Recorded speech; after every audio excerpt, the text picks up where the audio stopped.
I'm Mark Baer. Welcome to the YourTown television program. My guest today, David Armanasco, and we are back after a 18-month hiatus in our new studio.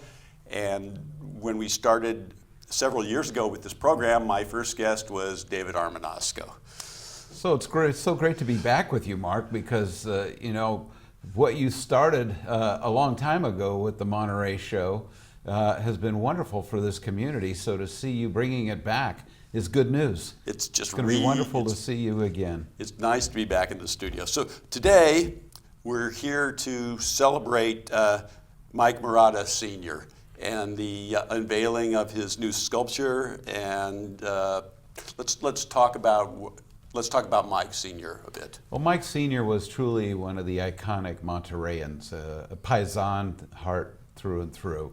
He started off, his parents were here in this area. They were musicians, but they were also brick masons, and they brought the art across from Italy to Monterey. And when Mike was 5 years old, he was already performing at the State Theater in vaudeville acts.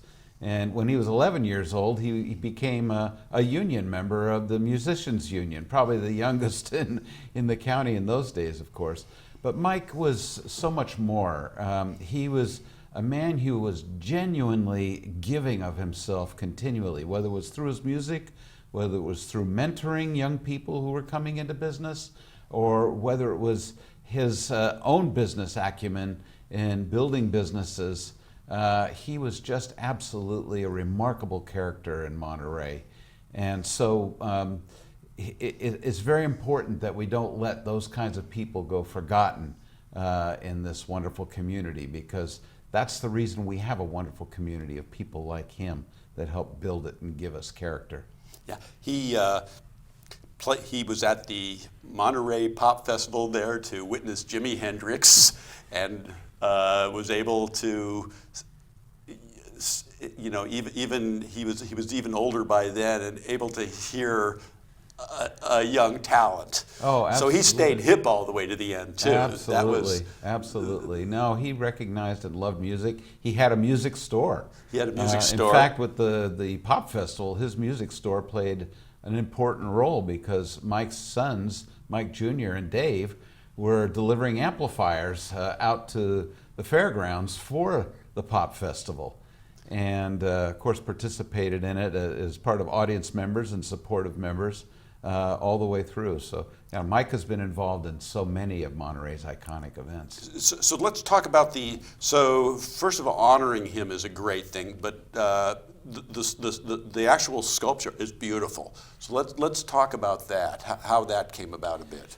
Well, you have to start with Chris Shake, Okay. one of our fabulous restaurateurs in this area, a true leader of the hospitality industry, and one of our most generous members of the community, which has been made it's known. I mean, it's history to Monterey as well, with the Shake family's backing of the Salvation Army is really remarkable.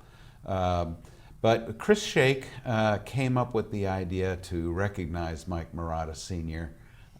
Because he just felt that this was a man who did so much for Monterey that he did not want this history of this man to disappear. And so when Chris came to me with this vision, I immediately said yes, because it made all the sense in the world, and it was something that needed to be done. So we had to find a really terrific sculptor. We couldn't treat this as an amateur production. Right. And we're very fortunate that one of the best sculptors in our country lives right here on the Monterey Peninsula, Stephen White, who had recently completed the Steinbeck sculpture down on Steinbeck Plaza on Cannery Row. But more than that, he's developed 60 sculptures all around the country and overseas, and very famous sculptures in front of the Florida State House, on the Texas A&M University campus, in Washington, D.C., in front of one of the federal buildings. And he's receiving even more commissions. And he's also an award-winning sculptor. He's won national and international awards. So he was the right choice. He and his team were an absolute delight to work with. They saw our vision. Bob Wecker, a local graphic artist who's a really terrific Monterreyan, came up with the image of Mike.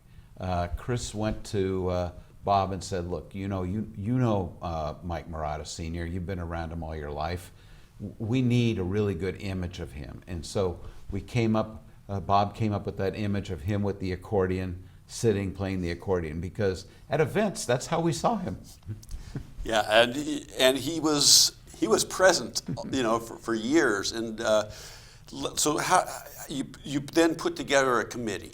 So how did that work? Well, Chris and I wanted to put together a committee that each person brought something very specific, a talent, an experience to this project.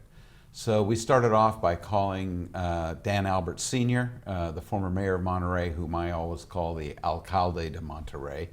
And of course he was right in there because he knew Mike Marotta from the years when Mike grew up here, because Dan also grew up here.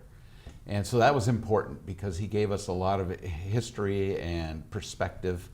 And so then we went on to ask other people. We needed to do a contract, even though Stephen White likes to make a joke saying I made a deal on a handshake and a 9-page contract, because we had Andy Swartz do our legal affairs, because those are needed and necessary, both working with the city and of course with the sculptor and other vendors.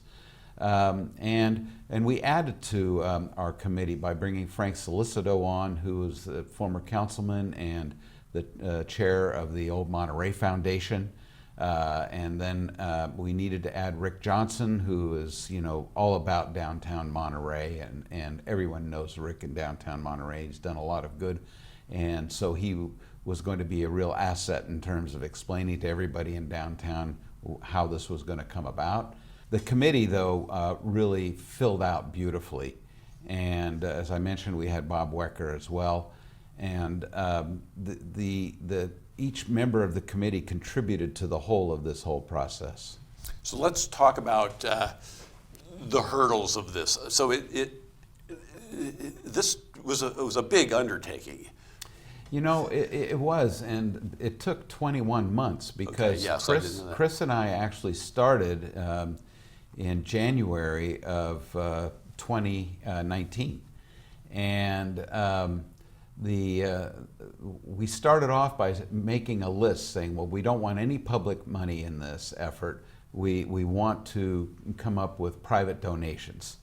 And so we started making a list of all these people that he and I thought we could go call on and ask them, would you be good for 10,000? Would you be good for 1,000, et cetera, to try and reach our goal.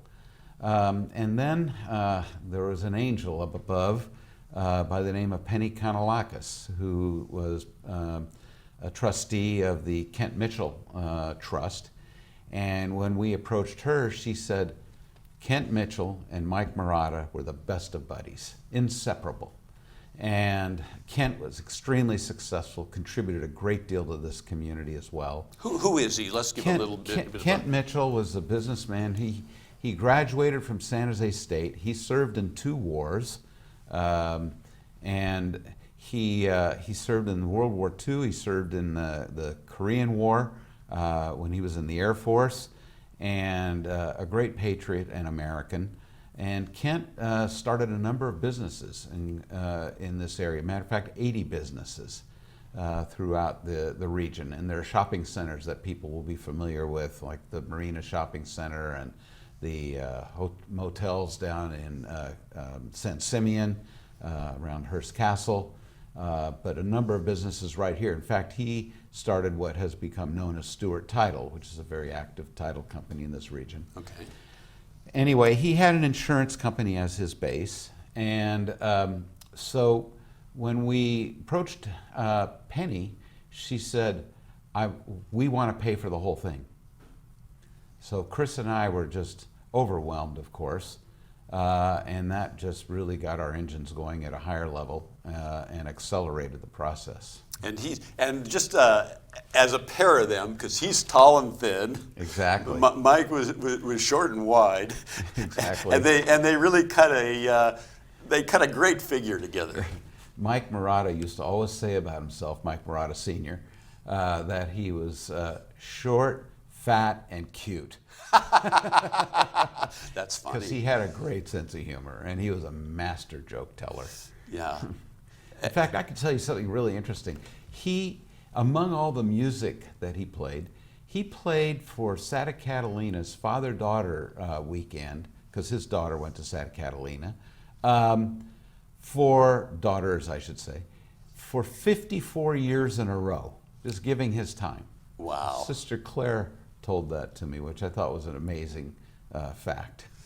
So then we have the event.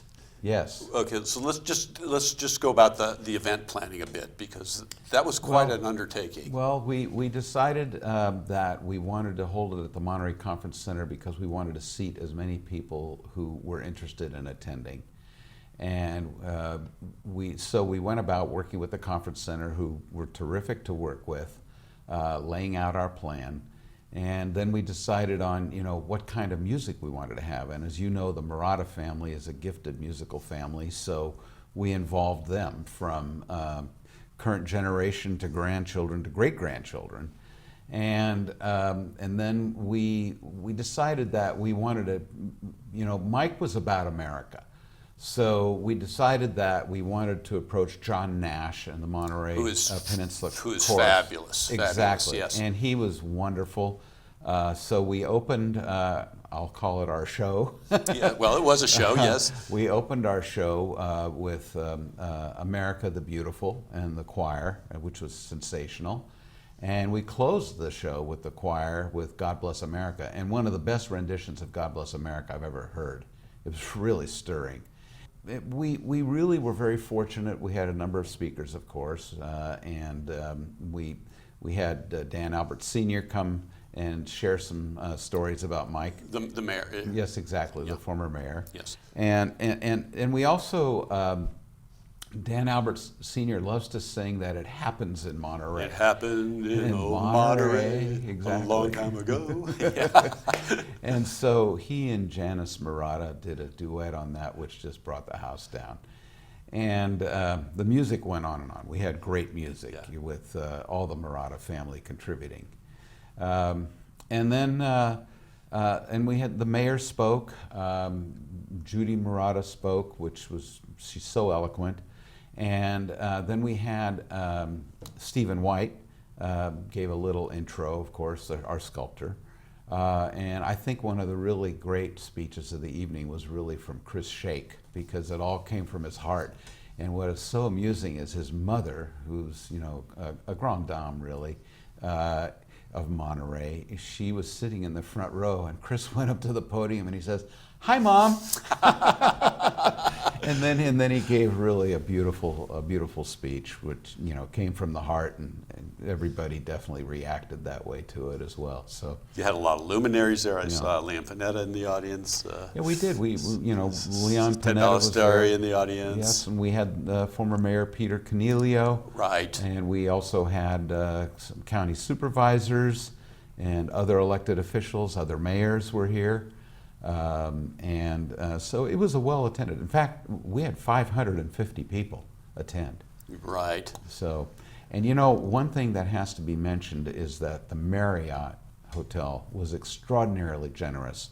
When they heard we were doing this, they said, "We will do all the hors d'oeuvres for the reception." And not only did they do it, but they passed them. They had all their staff out there passing hors d'oeuvres, passing the wine. I mean, it couldn't have been, done more nicely, and they were so nice to, give this gesture to the community as they are a member of the community, and so that was wonderful. Well, so before we get into why history matters so much, I'm just thinking of the grandkids and stuff. Did they have a sense of the grandness of? I think they will as they grow. I mean, he was pops to them. Yeah. And, we started the program out with the Pledge of Allegiance, and we had all the grandchildren and great-grandchildren on the stage. And they led the Pledge of Allegiance, from little tiny tots to some that were probably about 11 and 12 years old. And it was quite a It must have lovely picture. really given them a sense of awe. Yes, you know, I think in the Marotta family there's a DNA that takes away fear of being on stage. Uh-huh. And it was really remarkable. These young kids did not appear to be nervous at all. They were up there and they were comfortable. And I think they felt the meaning of this It's almost family like a event. it's almost like a circus family where they the next generation goes in the high wire. It's true. You know, and but we were talking beforehand how this is a guy who is a real legend, and if you don't pay attention to your history, if you don't honor, if you don't carve something in stone, you can slip right by in a generation or two. Well, you know, Mike played so many roles. One example was that Bob Littlefield and his mother, who were the founder of Monterey Savings, and one of the banks that really helped build businesses here in Monterey, because it was basically, although there was paperwork, they were done on handshakes when people came and needed to borrow money to start a business or development. And Bob Littlefield would take Mike Marotta with him to New York when he was going to meet with bankers, you know, in terms of bringing more money into Monterey. And Mike had to travel with his accordion, and he would play for these people. He would win friends everywhere. In fact, you know, here he started off, you know, with the accordion as a young person, and then he ends up on the stage with Pavarotti out at Stevenson School playing the accordion for Pavarotti. So, I mean, Who loved it. Exactly. Yeah. Exactly. He felt like, oh my God, another true paisan here, you know. You know, it's there's people who just have the essence of the place, and you know, he's kind of the DNA of Monterey history, part of it. He absolutely is, because And certainly part of the soundtrack. well, what do you think of when you think of downtown Main Street in Monterey? You think of Alvarado Street, Yeah. because growing up here, you know that Alvarado Street is the downtown street. Like Cannery Row is the downtown street for our visitor serving area with the aquarium and all the fabulous shops and restaurants and hotels on Cannery Row. So Alvarado Street is the place, and that's where Mike Marotta needed to be, because that's where he worked, held court, played music, and greeted everybody that he came across. On that, I'm going to get out of here. I'm Mark Baer. I'm with David Armanasco.